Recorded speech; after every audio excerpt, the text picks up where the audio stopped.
بسم الله الرحمن الرحیم.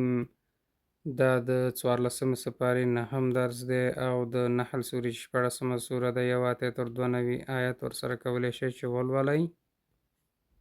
اعوذ بالله من الشیطان الرجیم.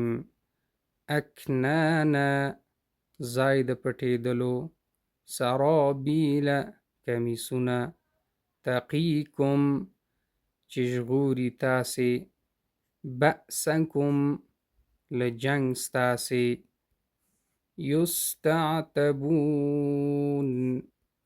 مفهوم یې دا دی چې غوښتنه د راضي کولو د رب ترې کولی شي. کفیله ضامن، کفیله ضامن،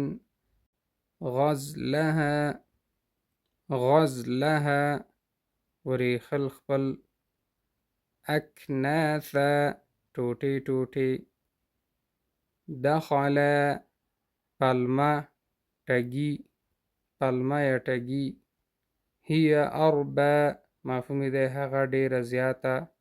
امید درس مزه شوی نور دوستانو سره هم شیر